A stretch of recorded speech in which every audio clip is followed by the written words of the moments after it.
Hello, I'm Jeff Paur, senior writer for RealTime Fantasy Sports. Welcome to another edition of the RealTime Fantasy Sports Show. On today's show, I'm going to give you my top 10 busts for the coming season.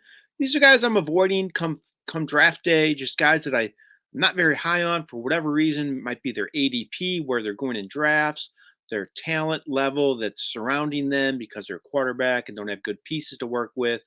Whatever it is, these are guys I'm avoiding come draft day. I'm going to give you my top 10 busts for the coming year. Before I get to those guys, though, I did want to mention we have all sorts of drafts going on right now here at Real Time Fantasy Sports, all different price points, all different games. It's our tournament of championships this summer. We have some great championships going on this year. Our $500,000 TFC Fantasy Championship, our Real Time Fantasy Championship, and our Real Time Fantasy Championship Pro as well, which is $500. And now is a second flex spot in that Pro one as well.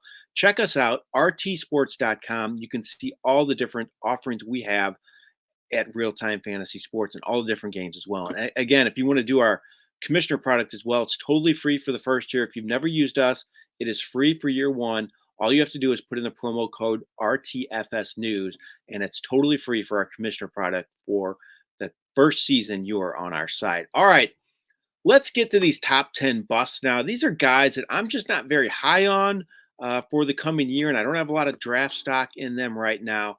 My first one is Jeudy, the receiver with the Denver Broncos.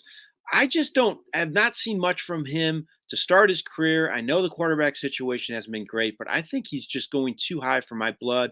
Talented player, has some talent, just hasn't done it on the field, though. He's done next to nothing, in my opinion, considering all the amount of playing time that he's gotten. Russell Wilson should be a big upgrade, but still, I'm just not sold on him right now, especially for his current price tag. My second bust, number 9 on my list, is Ryan Tannehill, the QB with the Tennessee Titans. He lost A.J. Brown, added Treylon Burks, which is a positive, but he could have used Treylon Burks and A.J. Brown. I think it would have been a lot better for him. So I'm just not sold on Tannehill being a low-end number 1 quarterback, which he's been in recent years.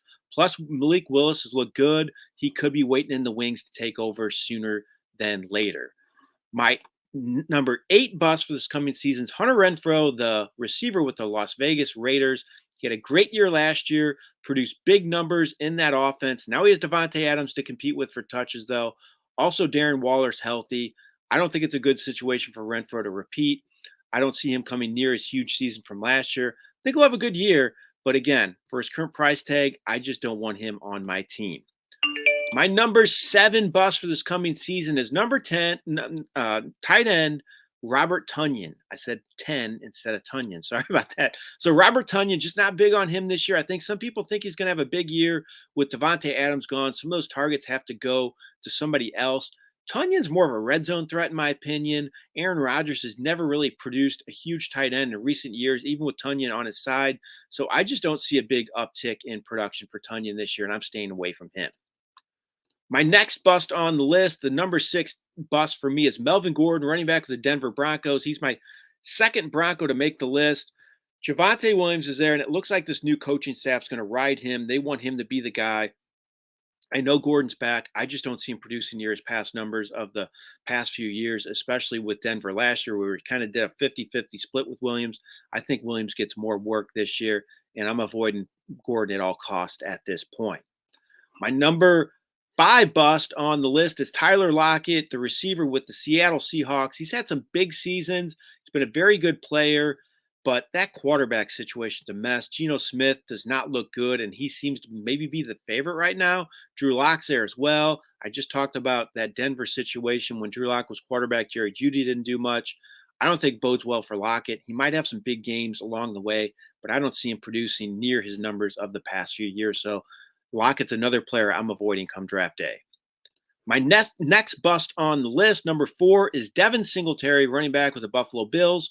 I loved his finish to last year. Thought he looked great, really encouraging. Then they drafted James Cook. I don't like that at all. Cook's a very good pass catcher. He's going to cut into the playing time of Singletary. Zach Moss is apparently looking better as well. I don't think that's a great sign for Singletary as well. So I'm just avoiding Singletary, another guy I don't want to deal with come draft day. All right, my number 3 bust is Chase Claypool, the receiver with the Pittsburgh Steelers. Claypool has a load of talent. He's kind of a knucklehead, though. Has caused some issues on the field, kind of rubbed his coaching staff the wrong way. Juju Smith-Schuster's gone. Everybody thought Claypool's going to come in, play a big role this year. I don't see it, especially with George Pickens looking so good in minicamp and preseason action, kind of saying he's the second coming of the next elite receiver out there. So Claypool's another guy I'm fading.